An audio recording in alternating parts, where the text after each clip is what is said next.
What's up, everybody? Welcome to another episode of the Moose Milk Podcast. This is episode 110. 110. I can't look at you when you're doing stuff. When I try, you always try to make me laugh, so I purposely do not look at your screen. How are you, my friend? Sorry. I'm okay. How are you? I didn't even realize yours says aliens exist. Good call. Yeah, buddy. Good call. Yeah, I'm good. I'm okay. I'm good. Tomorrow I have to do this thing called the Sun Run. It's like a 10K. I just walk it. I don't run. Not a chance. But yeah, I'm doing a 10K walk tomorrow morning. Like I have to be there at 9. Ugh. But no, I'm doing it with my team, so you know what? When I become boss, my team can do it for me. I'll stand at the finish line with a coffee or a water or whatever they need and say, well done, team. You shoot them with a confetti cannon? Yeah, exactly. I shoot shirts at them from the crowd as they run. I try to peg them. That's funny. No, how are you? I don't know. I'm alive. I'm still here. Okay. Still kicking. So I was super sick this week. So I had a little bout of I think food poisoning on Tuesday. So it's never fun. Yeah, I spent like basically 17 hours sleeping on Tuesday, and yeah. It was I don't know. I didn't get a lot accomplished this week. I was just all over the place. So that's too bad. I've only had food poisoning once, and I was like, oh my god, I hope I never get food poisoning ever again. It's like the worst. I don't know if it was actually food poisoning. Like I don't know. Like I had a flu of some sort that was like I got a super crazy fucking fever for like 12 hours and then it was just gone. So I don't know. I don't know what it was, but I didn't like it. I thought I had COVID again. I thought I had COVID again, and I was like, if this is motherfucking COVID, I'm burning my house down with me in it. I'm done. I'm tapping out. I'm out of this life. I'm not doing it again. That's funny. I just got my taste back. I'm not losing it again, all right? Yeah. You ain't going nowhere. No. You're in my world now, Grandma. Shit. Yeah, no, but it's summer here, man. Like it's been 80 degrees I saw all week. Pictures of people like playing in their sprinklers and shit on the lawn. I'm like, what the fuck? It was high. Really that nice? That's crazy. It was again 26, 27 degrees all week here. Good lord. And then Monday it's supposed to drop to 5. What the fuck? We're supposed to have like torrential downpour tomorrow in my 10K walk. Yeah, look at how good this shelf is getting. It's getting full. I was originally going to be splitting that shelf with Ninja Turtles movie stuff. Yeah, and now I've made changes. That's all WWE. I gotta get my dog. Hold on. Okay. Come here. How's everybody doing tonight? None of you in the chat, but that's okay. So many of you. You're coming. I know you're all on the way. So they're definitely coming. We watched Blink-182 a lot this week, and there's just come here. Well, Finnegan, I don't know what you want. Don't be a little fucker. Here, you want this? Come here. All right. Yeah. So Blink-182. What did you think? They played Coachella last night. We both watched their live stream. Yeah, that's their first show back with Tom. That's their first show with Tom, and I think it's like almost 10 years, right? It's like 2014. Yeah, it's got to be that area. Yeah, so that's pretty crazy. Yeah, I mean, I watched it live, and then I watched it like literally like 4 times, like over like the rest of the night while I was customizing and working on shit. And then I would listen to it again a couple more times this morning. So yeah, I'd listened to the whole set probably about 6 times. And then now I went to I listened to it again tonight when I was doing dishes, and it was like gone. Yeah, they're like doing it by day, so as the day progresses they go over. I figured they would just put like yesterday as a whole in like a video. Yeah, I assume they put a couple songs on, but I wanted like the songs they put on weren't the songs I wanted. So no, they were the singles. Yeah.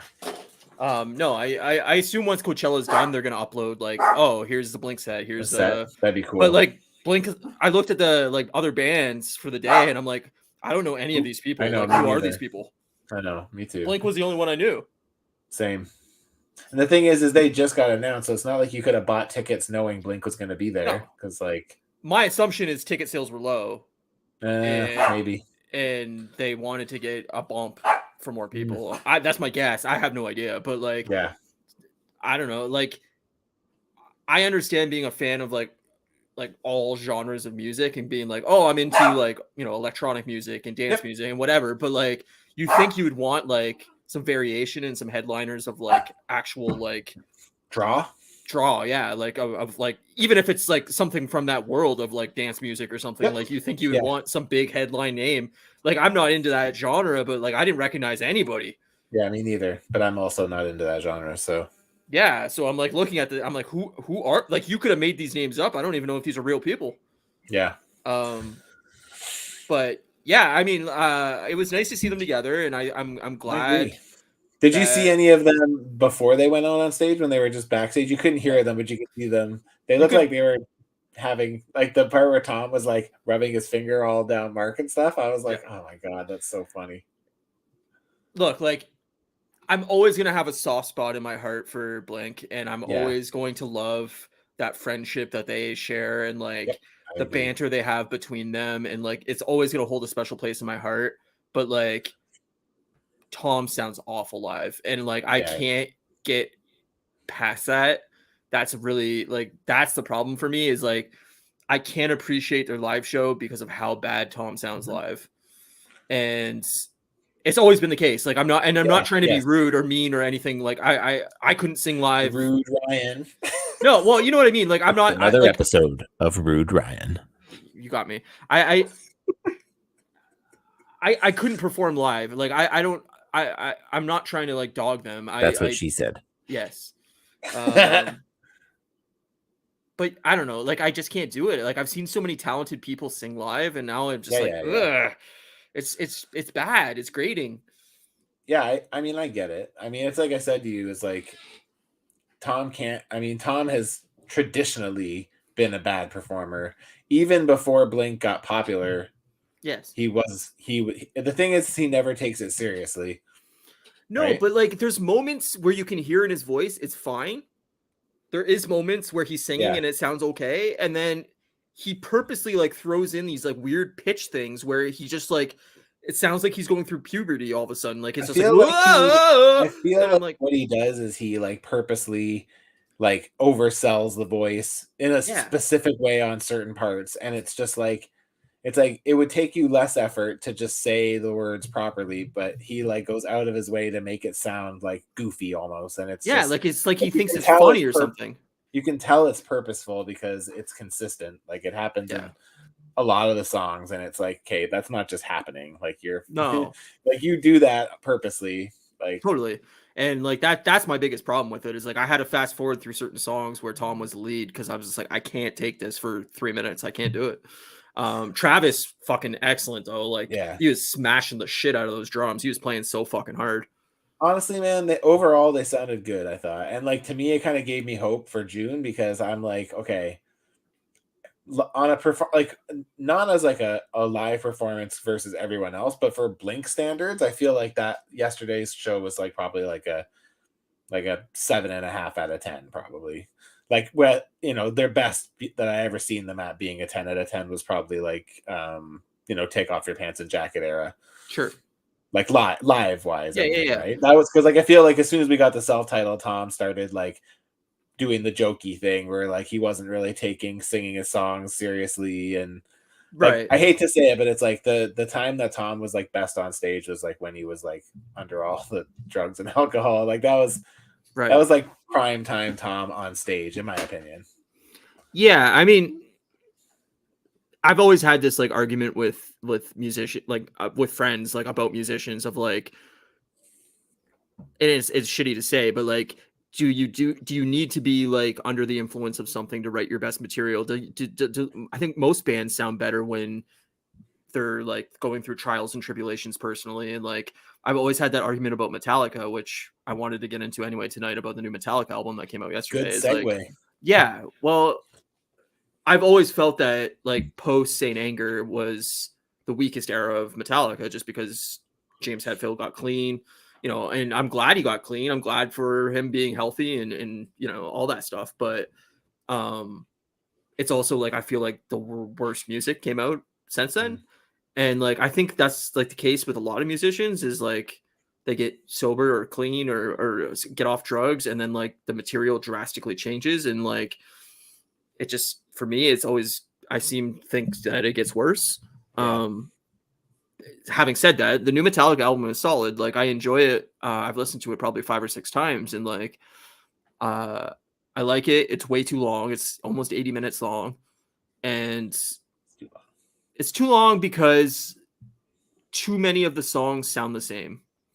And after 35-40 minutes of hearing, you know, a very like 7-8 minute long songs that are all very riff heavy, that all have these like huge guitar solos and all that kind of stuff, everything starts sounding the same, and it's very hard to differentiate tracks from, you know, from one track to the next.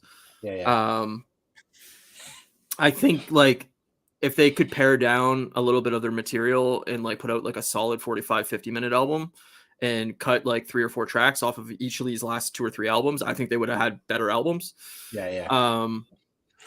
Not to say that it's a bad album. It's just like it needs to be trimmed. It needs to be like at 80 minutes. Yeah, that needs to be trimmed. Yeah, somebody needs to step in and say like, "Hey, man, I know you guys are fucking crazy talented and crazy famous, but also like that track needs to go. Sell a record here." Yeah, like let's put out a 50-minute album. Let's put out a 55-minute album. Like we don't need the extra 25 minutes. So yeah, that's crazy.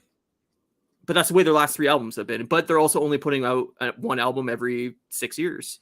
So it's like, I've never been a big Metallica fan. I've never been able to get into it. It's not my cup of tea. It's hard for me because I mean they were my favorite. Blink and Metallica were my 2 favorite bands for like from age. Such a weird.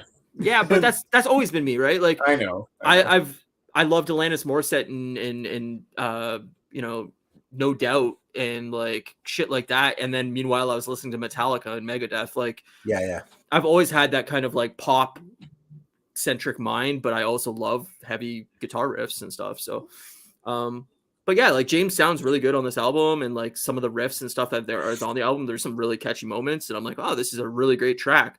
I would lose 2 or 3 tracks before this and 2 or 3 tracks after this, but you know, we got here eventually. We got here. There's 6 fucking great tracks on this album, and then there's a couple mediocre tracks, and there's a few duds. So, yeah, I don't know. 72 seasons. If you're into Metallica, you'll probably like it. If you're not into Metallica, I don't think this will change anything for you. You know. There you have it. But like we were saying before we went live, like I hope this Blink album comes out soon because I really love like a great pop punk summer album to listen jam to all summer. I was just talking to my friend right before I came on here. We were texting, and he's going to the Blink show in Vancouver, and he's like, man, he's like, after watching Coachella, he's like, I'm so excited.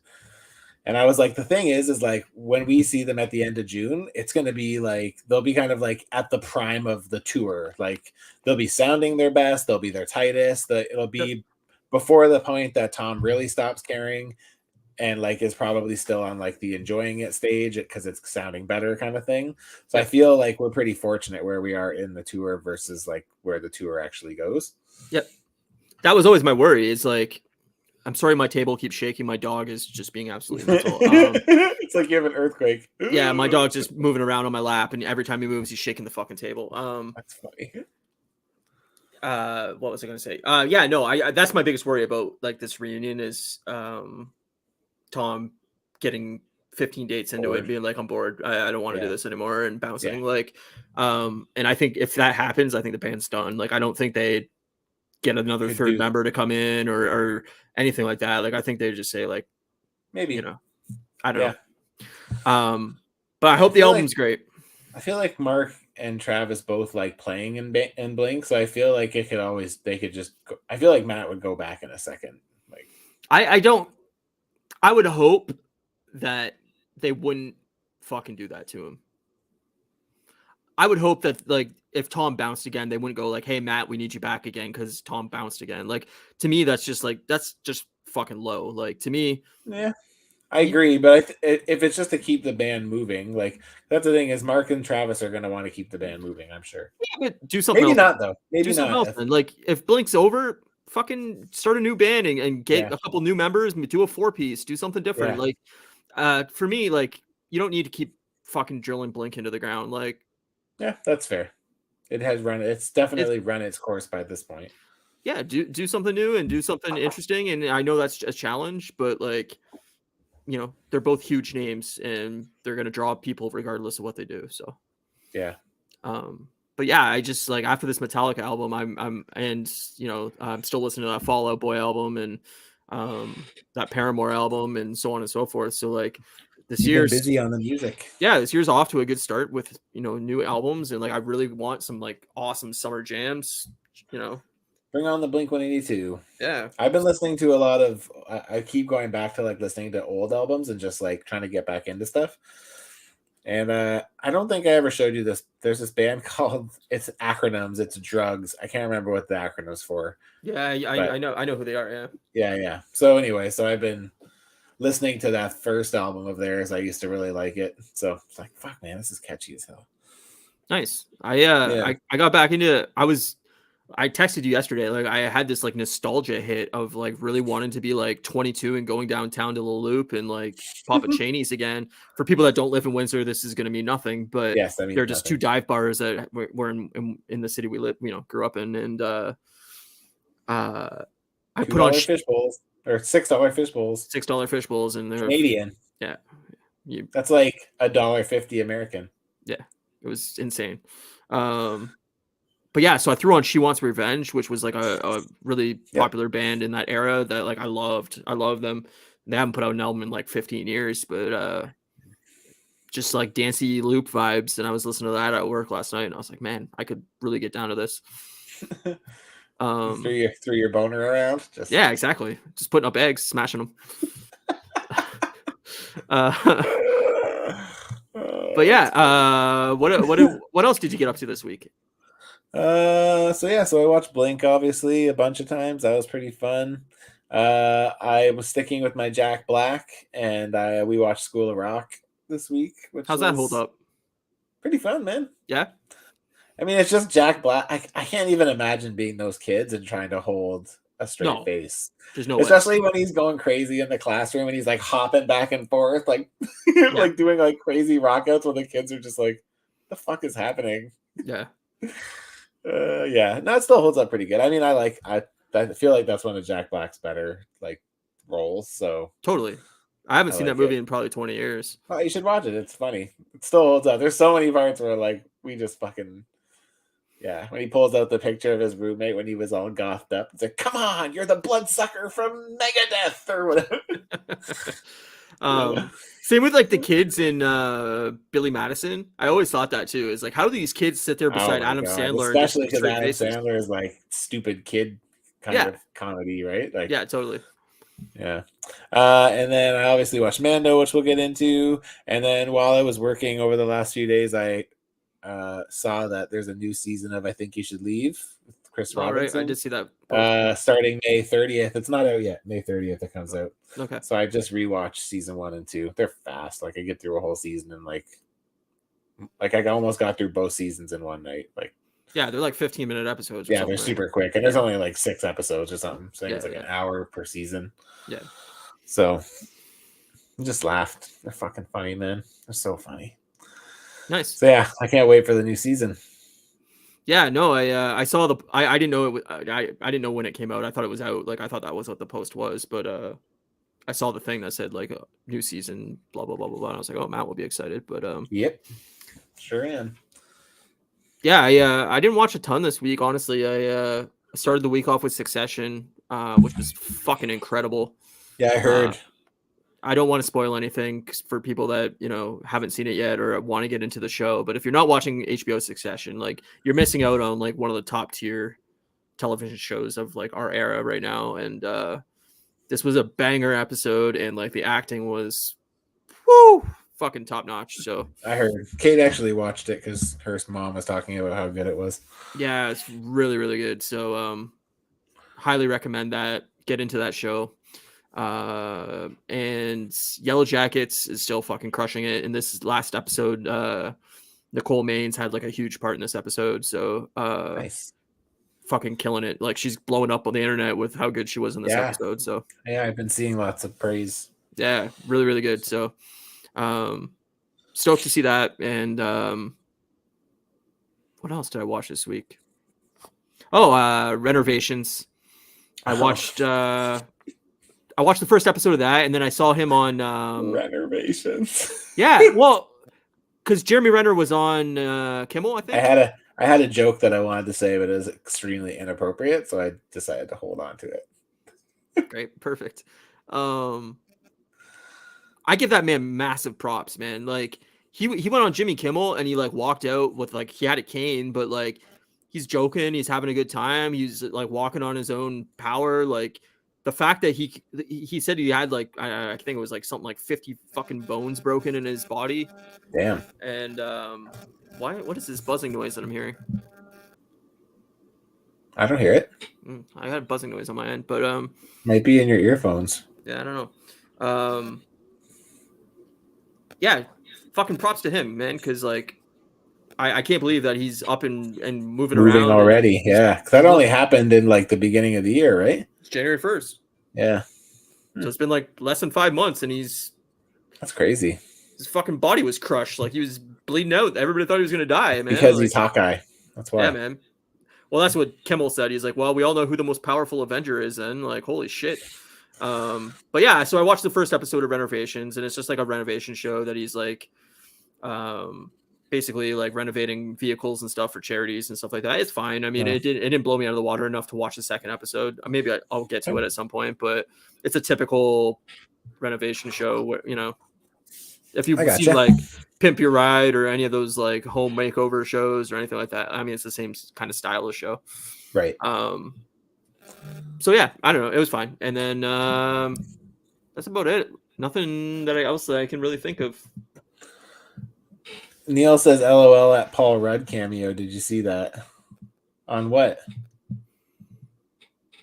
Oh, okay, yeah, I did see that. So when Jeremy Renner was in the telling Renner let snow melt.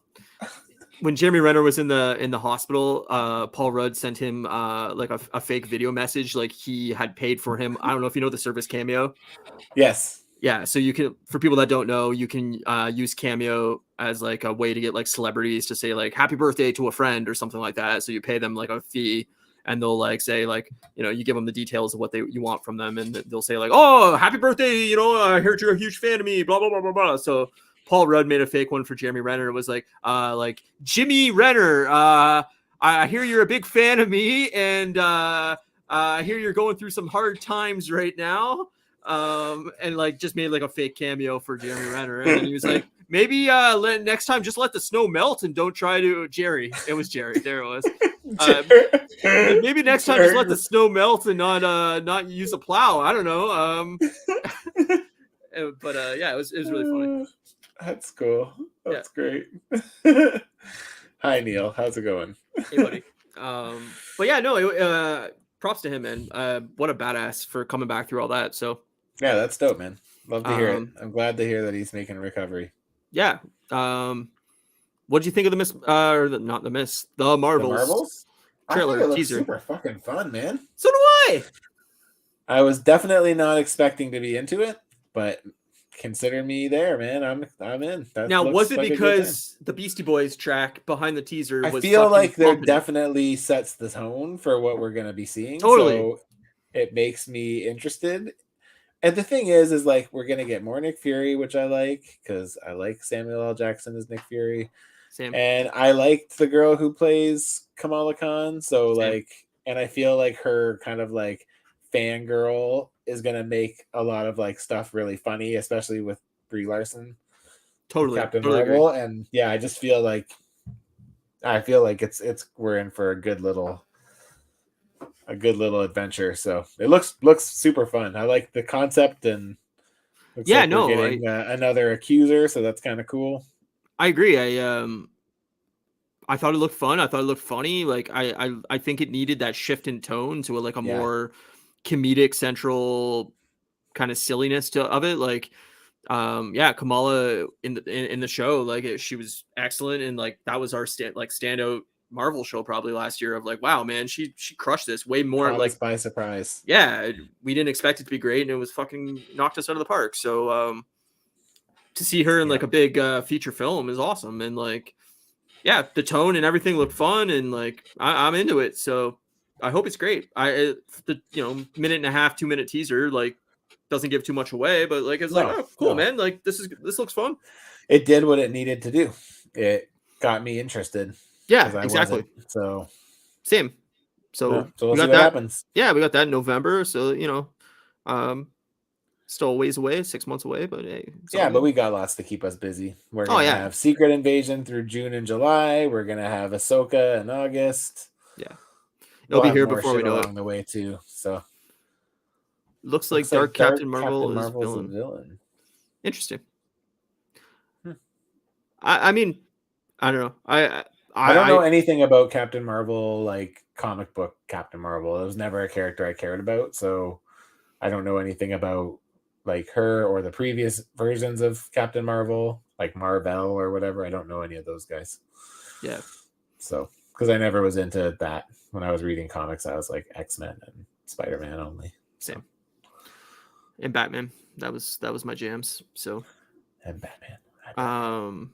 Yeah, no, I mean, look, I don't know enough about it to like really speak on it, but I just see that it looks like a different shift in tone. It looked funner. It looked like we're not going to take this too seriously. They're going to be body swapping left and right, and it's going to put them in silly situations, and that's fine by me. Yeah, should be fun. Yeah, and Samuel L. Jackson obviously survives in some form, fucking Secret Wars or Secret Invasion. So imagine at the end of Secret Invasion, Nick Fury was a Skrull. Could be. Look at I got this Drax figure. Yeah, I like that Drax figure. It looks really nice. I also like him. Is that new uniform? Yeah. Mm-hmm. After I sold all my MCU stuff, they showed these off, and I was like, "No shit." And then I bought them all. Well, I knew like this is never gonna work. Well, I'm still not gonna be buying movie stuff. But like to get all of the whole team all at once in one shot, so it's just like one wave and it's done. I'm like, all right, but yeah, that's kind of like the last, because like Guardians is one of my it'll be one of my Matt, unless they do X-Men stuff eventually. They're gonna do X-Men stuff. This is what I'm saying. Is as soon as they start putting out the new X-Men figures, you're gonna be like, well, X-Men might be tempting, but it'll depend on how much I like it. So it's coming. They've got you. We'll see. They've got you by the nips. We'll see. I only kept a small selection of MCU, and it's at work. It's all my import figures. Yeah. Neil, once I thought I was out and they pulled me back in. Yeah. That's funny. They got you. But that's all right. There's nothing wrong with it. It's true. Let's get into Mandalorian. You get into Mandalorian. All right. I really like this episode. This is great.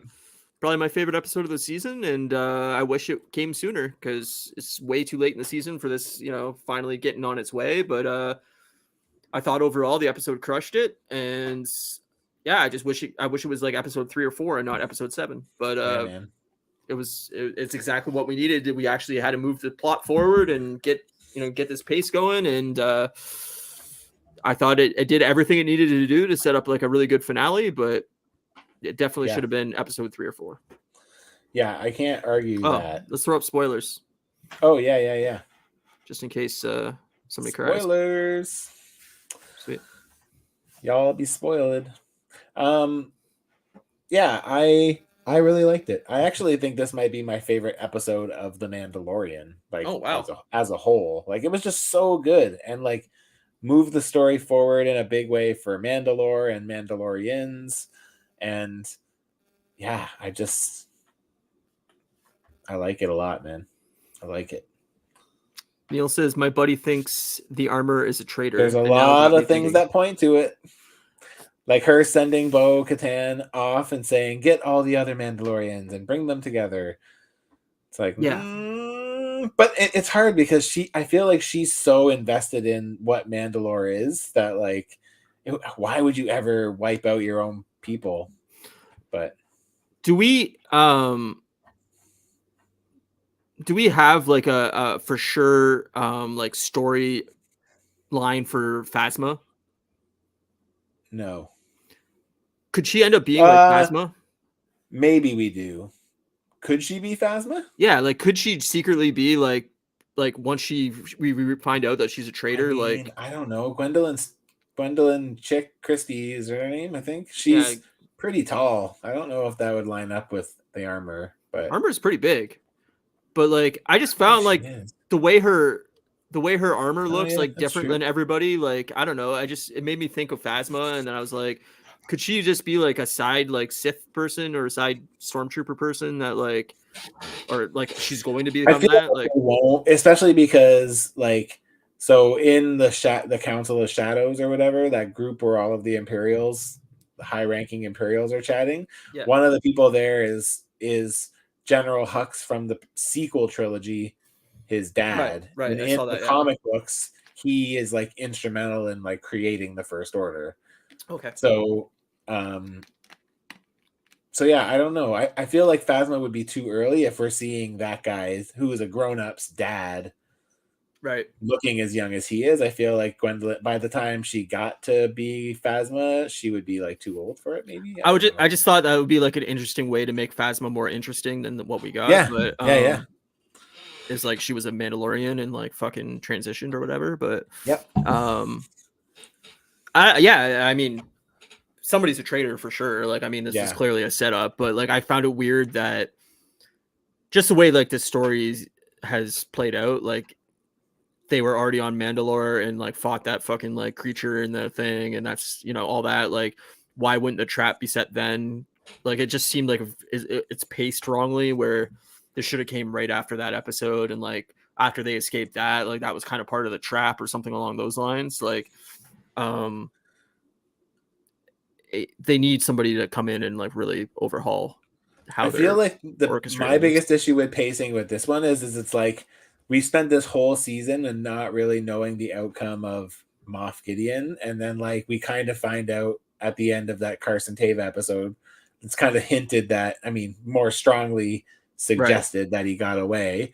And then it's like the beginning of this episode and it's like, and we're back and here's Moff Gideon and he's here already. And it's just like, it's like, if they could have put that even like the episode after the Carson Tava one where he finds the ship or whatever, like then it doesn't feel so like forced, you come into it and it's like, okay, we're getting to the end, here's your bad guy and let's start. And it's just like, oh my God, guys, like, the pacing of this season has been awful.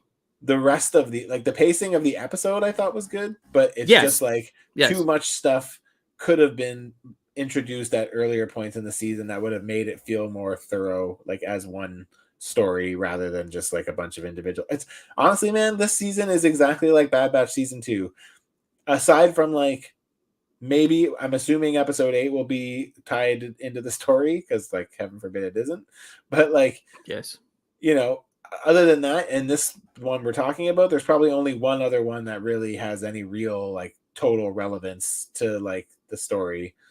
And it's like, that's Bad Batch. Like, with the exception of maybe like 3 episodes or 4 episodes, the rest of it, like, you don't really need, you could cut all that out and just tell the story in like 4 episodes. Yeah, no, I totally agree with you. I think there was so much filler in the season, and like I would have cut the last 3 episodes completely out. Jack Black gonna don the Paz armor and take his place. Yeah, no, if Jack Black shows back up,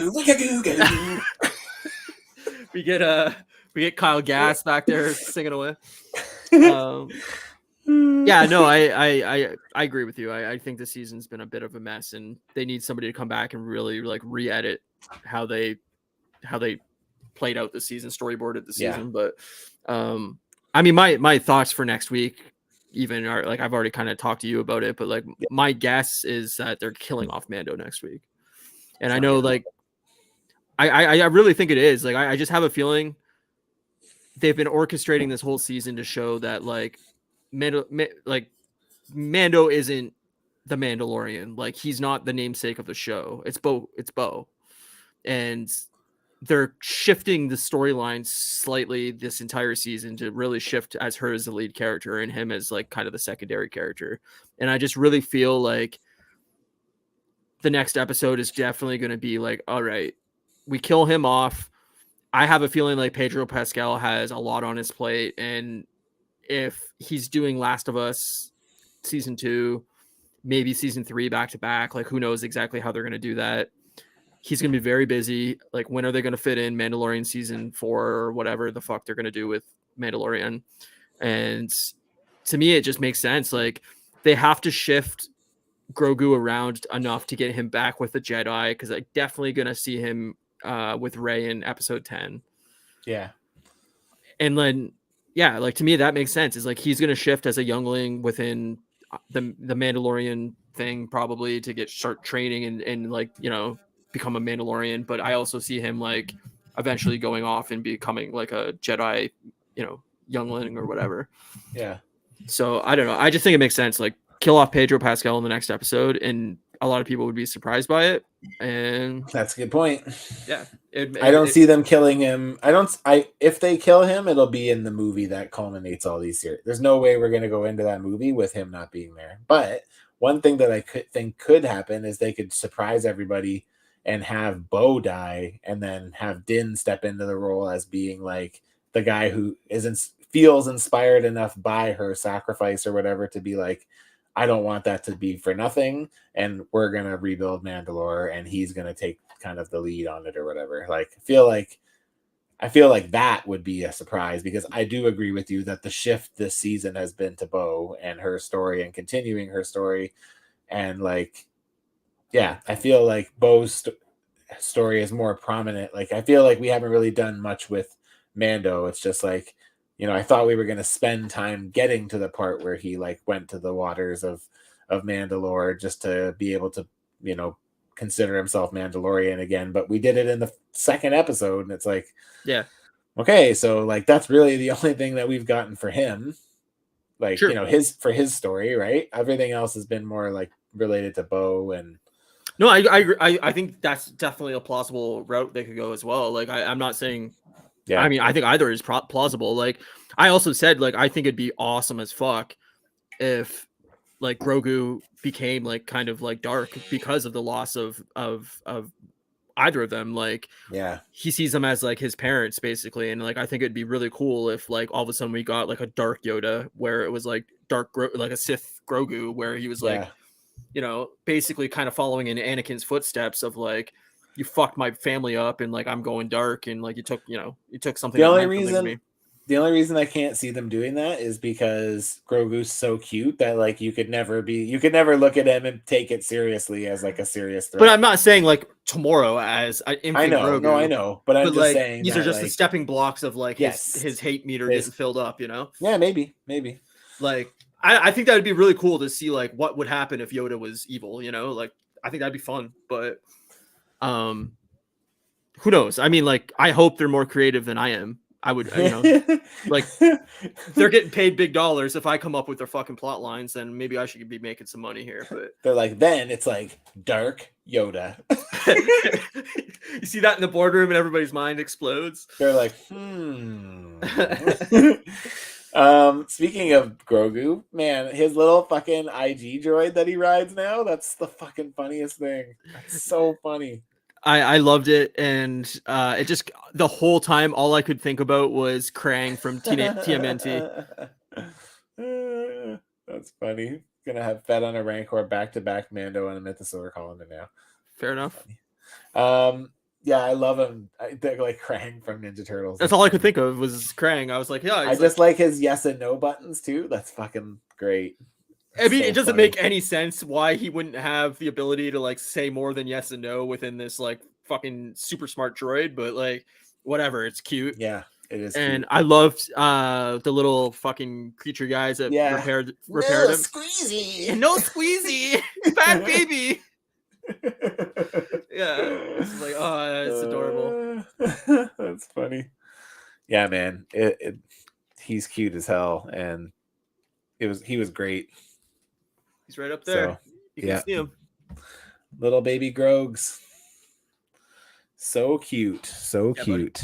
But no, I love the IG stuff too. And like I mean, I think very it's fun. It was just a cute little callback to episode 1 that they finally like, kind of paid off, and like yeah, like I said, this was everything that episode 3 and 4 should have been. It's just way too late in the season, but I'm glad we finally got to a point where we're getting some good shit. And yeah, it's sad that we only have one episode left, and then we're gonna get a year break or whatever. So longer than that. Yeah, probably like a year and a half, 2 years. So, like you said, he's busy. Yeah, he's even though I know he's the one. Busy. He's not the one in the armor most of the time. Paul said on the Boba Squadron podcast that when they were shooting this season of Mandalorian, he was on the set of Last of Us because he's not even in the suit. He's like the only time he's in the suit is when he takes his helmet off. Right. So far this season, that's 0 times. Well, he said too, like I saw some interview somewhere where he's like, I can't even see out of the helmet. So like, yeah, it's like pointless for me to even try to act when I'm in the suit because he's like, I can't see eye lines. I can't see sight lines. Like I can't line myself up to the camera. They do an amazing job. That's one thing I will say with this show with so many helmeted people. I feel like they really have nailed down the body language because I feel like there's emotion in the head nods and the acknowledging. Like I feel like there's more of that than like, people probably don't realize like how impressive that is. It's hard to get emotion out of people wearing armor and full helmets that cover every square inch of their skin. Yeah, you emote through the face. Crazy. Not seeing anybody's face is a huge problem for a show. It's so like the body language that they all portray is just like it's pretty awesome. Like and even like I know like almost all of this like because I read an article or a small article about how basically all the Star Wars shows are just using this like new technology of green screening in the entire like background of everything, and the way. Like seeing that now versus like episode 1 and 2, where you could so tell how much shit was green screened in those movies, and then now seeing it and it just looks plausible. It looks like they're there. It is very like the acting and stuff is like legit, and it's not like because they can interact with like what they're seeing, right? Yeah, so. Exactly. They can actually play like they're there, and it works. It works so much better, and like that's the cool things about like. Pushing this technology forward is like as bad as I haven't liked this season, the fact that we got a Star Wars show that looks this fucking good, regardless of the quality of the episodes, like is remarkable. Yep, I agree. We also should talk about, there's so much we could talk about. The return of the Praetorian Guards. The sequels. I love them. So for anybody who, if you're here and don't care about spoilers, basically what happens is all the Mandalorians get kind of like stuck in like kind of ambushed, like get stuck in like a tunnel between all these like Mandalorian stormtroopers and Moff Gideon in his Mandalorian armor and Paz Vizsla, the big heavy armored Mandalorian, kind of sacrifices himself to like close himself in with all the troops to kill them all, and he just like he takes out so many, it's fucking nuts. His gun takes out like 25 of them. It's crazy, dude. It's so awesome. But at the end, he's taken out by these Praetorian guards, which are those red guards from episode 8. And man, they like make smooth work of them pretty quick. So I will say, like, I love the Praetorian guards, and I think they look fucking sick. And I love their little like laser lightning, whip things or whatever the fuck they are. I don't know. Like, they look awesome, and that was my favorite part of episode 8. It was like that scene. Too. Yep, where that fight with Rey and Kylo. Yeah, and like so all that like I loved. I hated a Moff Gideon suit. I don't like Moff Gideon's suit either, but it looks like they were just ripping off Darth Vader so hard. Like the fucking light sequences on the top of his corner of his suit and shit. I'm like, man, you needed to play something way more creative with that. Like it looks ridiculous, and I hated it. The thing is like. It like plays off that trope that all the Marvel movies does, which it's like, what do you fight an army of Mandalorians with? Yeah, an army of more Mandalorians. Like it's too much for me. Like that part I didn't love. I understood they had to do something to kind of like up the ante with the Imperial side of things, but the thing is like every one of those troopers were still cannon fodder. They were all just troop builders that you could kill, and it didn't matter. They were just tougher to kill, but you still could kill them all, so it doesn't really matter in the end. Like no, it didn't make any sense because like we've seen all the Mandalorians get shot multiple times with lasers and be fine, and then why all of a sudden are these Mandalorian. Well, the thing is these stormtroopers. ones are taking more of a tough like a a beating than the normal ones do. But the fact of the matter is it's just like it's not enough. Like if it'd be different if you couldn't kill them. Like if the armor was so useful that it like you'd have to shoot them like 100 times point blank before it like got through, or like you Right. got lucky enough. You know what I mean? But it's like they're still going down quick. So like, But it's yeah, it's like that line in, I think it's The Dark Knight, when they're talking to Bruce Wayne and he's like, aren't you worried about escalation? And he's like, what do you mean? He's like, you start wearing body armor, they start using body piercing rounds. Like, it's that kind of the mentality of like, well, if all of a sudden the stormtroopers are wearing Mandalorian armor, then what the Mandalorians are going to do, they're gonna have to up their game. And like, it's just this like constant escalation where I kind of thought it was kind of silly. Like, it would have been way cooler to see like some kind of different Empire technology where they're like, we figured out a way to like, out tech them or out smart them in some other way. Then there's like, we're just going to copy their armor and here we go.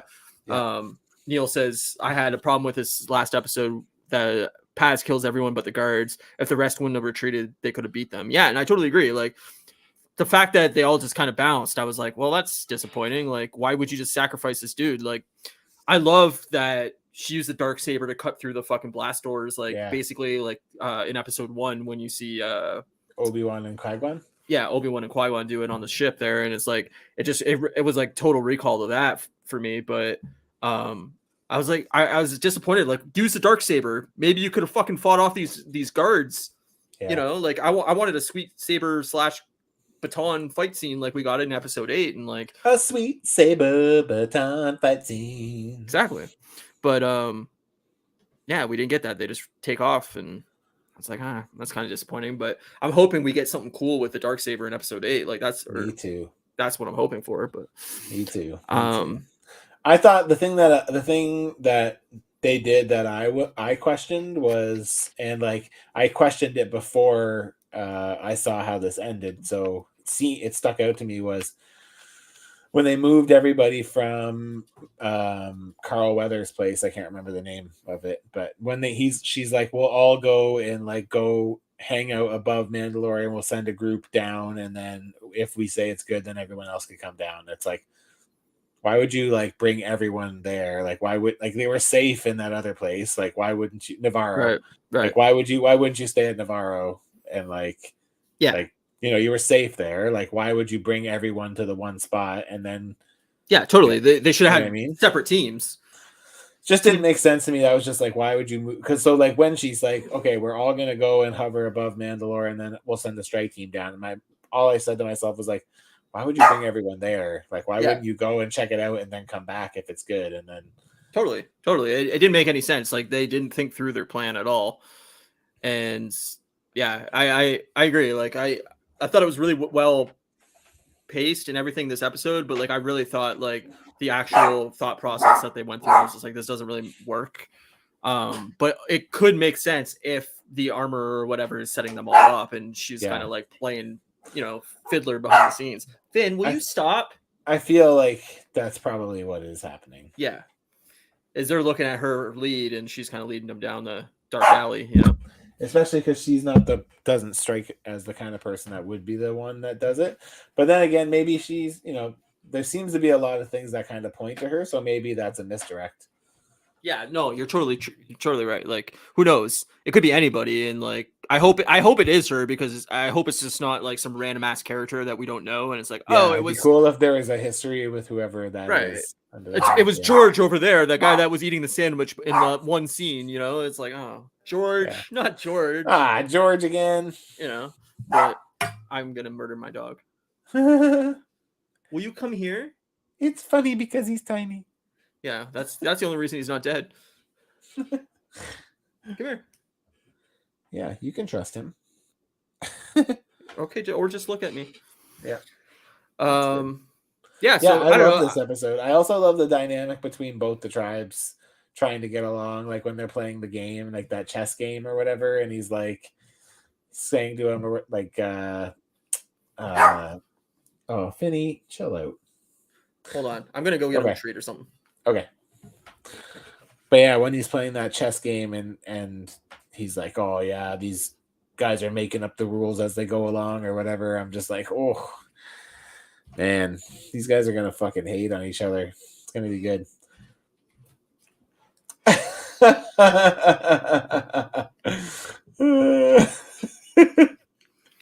Yeah. Sorry, Neil. No You scissoring can't win. for us. You can't win them all. Yeah, no, I like that, and I like that when they're fighting the two different tribes there, they had to use Grogu to like kind of break it up in the IG suit. No. I don't know. It was cute. I like Grogu. Anything with too. cute Grogu, I'll be on that team. I just love that he fucking he just can walk around now and grab shit, and like I love that. It's so funny. Yeah. I mean, It's so funny. It's great. I wish he'd use the Force a little more. Me too. For hopping and I stuff, bet you he'll do something this episode. I feel like he hasn't done really much this season, so yeah, I feel like he'll do something cool this last episode. Last episode, I want Darksaber stuff, and I want Grogu using the Force, and I want a cool lightsaber battle, and I think it'd be badass to see Pedro Pascal die, as much as I love Pedro Pascal, but I'm less keen on that, but he does look like a bitch in this season comparatively to Bo-Katan. Totally. Bo's because she's way more badass in this season. So yeah. Hey, and fucking Katie Sackhoff as a lead. Yeah, fuck yeah. I'll take it. She's great. Yeah, she's awesome. Man. Yep, I agree. I like her. Yeah, I don't know. I'm disappointed we only have one more episode left, but you know what? Like you said, we got Guardians coming in like 2 weeks. Yep. And Secret Invasion. I have to take a break soon anyways. After next weekend, I have to take a break anyways because I'll be at a cottage with limited internet access. No, that's fine. I mean, yeah. We'll finish this off. We'll take a break. Yeah. We got Guardians. I got a vacation. I want to say June 10th or June 11th. Nice. So I think there's a week there. I'll be in Anaheim like June 3rd or something like that, I think. So I just go to a food show. Yeah, so there might be 2 weeks in June that we missed, but it's all right. There's nothing going on in June until Secret Invasion starts. Which is the end of the month, like 26th, I think it is. 21st, I think. 21st. We might both be wrong. Who knows? And I have Blink that week too, I think. Or the week after. Yeah. Cottage with no internet. That's how the Evil Dead starts. Yeah, man, I know. I mean, it has internet. It's just limited. It's not strong. Like, I wouldn't be able to stream shit. Evil Dead also took place in like 1988 where internet wasn't a thing, but you know. That's true. But it is, the cottage does kind of remind me a little bit of Evil Dead. So I love Evil Dead. Like farmyard, like, yeah. I want to see the new Evil Dead movie because it's supposed to be really good. But there's a new Evil Dead movie? Yeah, it's called like Evil Dead Rise, I think. It's I think it was like limited theater release, but next week. There we go, Neil. Next week, there you go. Evil Dead Rise. I want to see it. I love that last like Evil Dead remake. Like I feel like nobody's seen, but it was excellent. So it was gory as fuck too. Nice. Yeah, I haven't seen an Evil Dead in a while, but I want to say it was like 2015 maybe or 2016. Oh, maybe I did see that one. Yeah. It was really good. But that was a redo, right? That was like a reboot, right? Yeah, it was with a female lead instead of like Ash. Right. But Ash was still in it, right? Didn't he cameo or something? I think he had a small cameo, but I don't remember. But I don't know if he's in this one at all either. Like I think this is like supposed to be trying to move past Ash. I'm assuming he'll have a cameo because he's cameos in like everything. But yeah. I still want to go see that Mario movie, but I don't know when I'm gonna get to it. So just wait till it comes out, man. It's not worth especially if you're like, you know, wanting to back off theaters due to pricing. Yeah, I would say it's not worth small cameo in this as well. Oh, okay, there you go. I don't think it's worth the money, to be honest. I don't. Yeah, that's fair. I mean, it's making a bonkers amount of money, so it is. Yeah. So yeah, I don't know. Anything else you want to talk about this week before we get the fuck out of here? No, maybe no. I don't know. Pop that shirt off. Blast them nips. Yeah. I was showing Ryan. I got the rockers added to my collection. Where are you? Hard to do this. Yeah, it's there backwards we go. and upside down. Face. Yeah. Wait. Can't do it. No, yeah, man. I love that your wrestling collection has grown so fast and so much. I know. But that's only since July, all that. Yeah, it's wild. I never talked about WrestleMania Night 2 last week, but oh yeah. Was it shit? It wasn't great. It was fine, but like they've been really pushing this like storyline about Roman Reigns and Cody Rhodes like coming to a head and everything like that. And I think everybody really expected, and Cody this is like spoilers, obviously, but like everybody wanted Cody to win, and like he didn't win. And I think everybody was kind of like let down by that. It was just like, ugh. That's what I read. I read a bunch of people were saying that they were like, oh, this is Vince McMahon, but apparently Triple H booked it. So I think they just want to build it more. But like the fact that like Roman Reigns has had the title for like 3 years, I think it's just like, it's so stale. Yeah. It's like, I don't know. To me, it's like the fun of the belt getting moved around and different, you know, you actually thinking like, finally, this could be over. Is like, I don't know. But it's very old school because back in the day, title changes didn't happen like they do. No, like even how they did in the last like 2 decades. Like like late 80s into the early 90s, like people would hold their belts for like a year and a half. Like It was like pretty normal for you to like have your belt for like 8+ months. Yeah. I understand, and like I know they don't typically want to do like big title changes at like non pay-per-view events and everything like that. So I get it, but like I think it was just a pretty big letdown for most people that were watching it. Yeah. And then like the fact that he'll get a rematch and then he'll win. Shane McMahon came back and then instantly blew out his leg. Really? Oh yeah. Like he came back and everybody was like, oh my God, yeah. Like he bounces onto the ring and like we're ready for like a typical Shane McMahon like fucking match where he's doing some high flying crazy shit. And like he hops over the Miz, fucking blows out both legs, fucking just like falls. And Snoop Dogg was the host of this WrestleMania. So Snoop Dogg had to like finish the match. And it just looked so ridiculous. But Snoop Dogg did really well, like for the fact that like obviously it wasn't planned and he had to just fucking cover it. But like so Snoop Dogg did like the people's elbow and took out the Miz. That sucks. It sucks to be the Miz and your job in the Snoop Dogg. Yeah, your job in the Snoop Dogg, but bummer for him. Yeah, it overall it was fine, but cool. It's nowhere near like, you know, early 2000, you know, WrestleMania 17, 18 era of like, oh shit, this is good. Yeah. Next year's WrestleMania 40, which is fucking insane. That is crazy.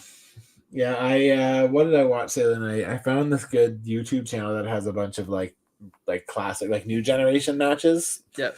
And I watched like a bunch of Owen Hart and Bret Hart stuff, and I watched who else was I watching? I was watching like early, like more of the early In Your Houses, where like the original Nation of Domination, which was like Savio Vega, Crush, and Farouk, like before D'Lo and Mark Henry and all them. Right. Versus Ahmed Johnson. That's pretty cool.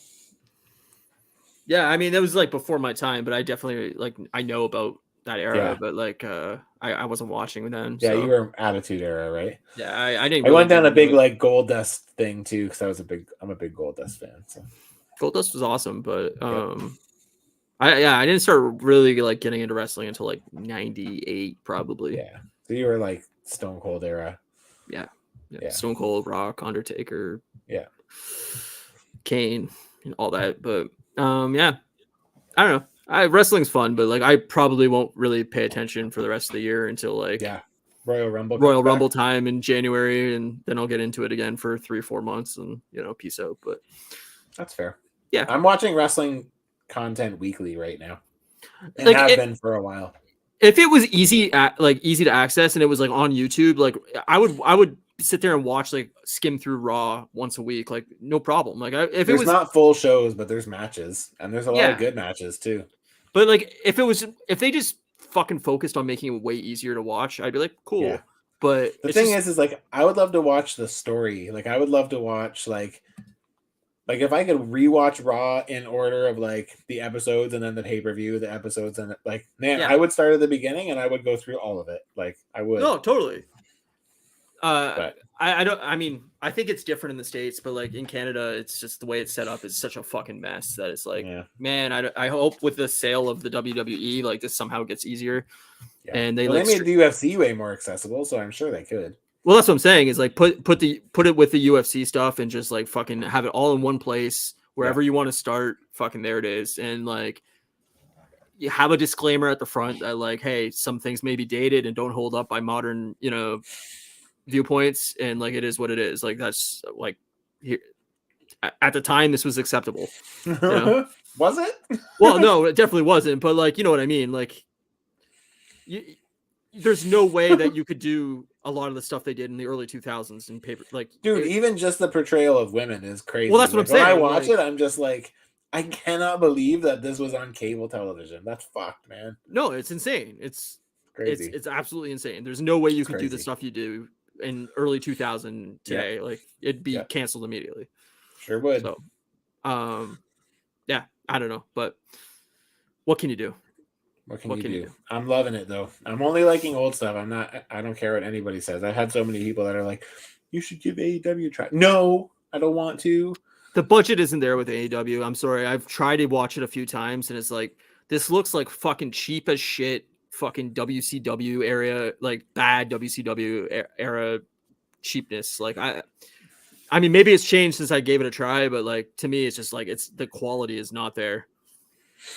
Everyone talks about them like they're like prime era WWF comparable. I mean, maybe the storylines and shit, I don't know, or the matches, but like just like the set and like the entrances and like the pyro and like all that stuff. That's the stuff I like really like sucked me in about wrestling was like the pop and circumstance. Sucked me in. Yeah, and like it just didn't have that. It's just like that's fair. Low budget fucking like set up in somebody's backyard shit. Like I don't know. It's just like yeah, that's fair enough. I mean, I like all of it too, but when I find myself watching like those older WWF shows where they're in crowds of like 800 or 8,000, I mean, instead of like 100,000 or whatever. It's like I'm just like I kind of like that you can see to like back of the room, like in the audience. Like it's cool. It's different, right? Like and like the sets are definitely more stripped down, right? But I don't know. I liked it. Well, it's like a concert, right? Like there's something about an intimate setting that like changes the mood of what's going on. You feel like you're way more a part of what's going on because you're 20 feet away from the stage instead of in the fucking nosebleeds. And like that's why I've always preferred a small venue show over like arena. But like everything is arenas now and it sucks. Yep, I'm not a big fan of arenas, but sound quality goes down. So, but God, I gotta go to a concert. I miss concerts, man.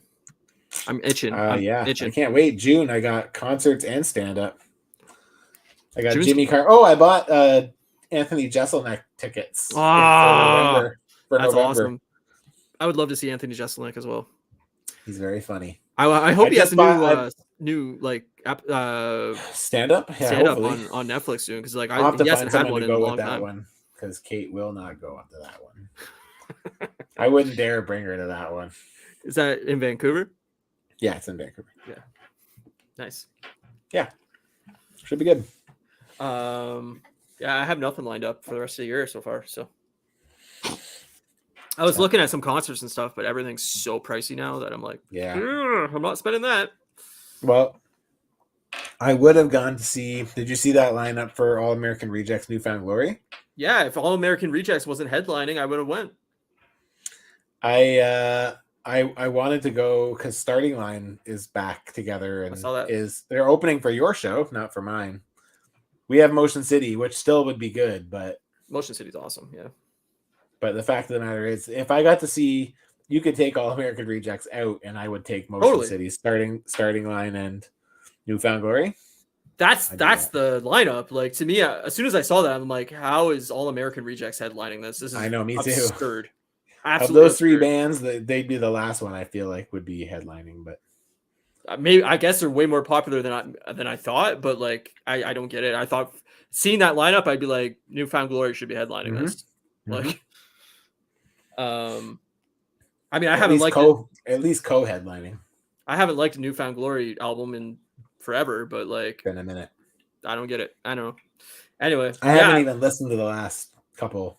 Yeah, they're terrible. So I haven't listened to them. I don't know. I hope we get some good tours this summer because I just miss live music. I'm really getting that itch for some good shows. Some good stuff, yeah. All right, well, that's the end of this week's episode. If you like this, maybe consider subscribing to the channel. We'd appreciate it. You can follow us at Moose Milk Media and at Customs by Matthew on Instagram. You can subscribe to both of our channels on YouTube, or grab the show on podcast services. It's there. You know it. Next week we will be covering the Mandalorian finale. Sure will. So that would be a fun time, and then we'll be taking a week off. So, yeah. I hope you all had fun. Thanks, Neil, for the chit chats. Yes, thanks, Neil. It's always nice to hear from you. And we'll see you next week. Ciao, everybody. Peace out. Bye-bye.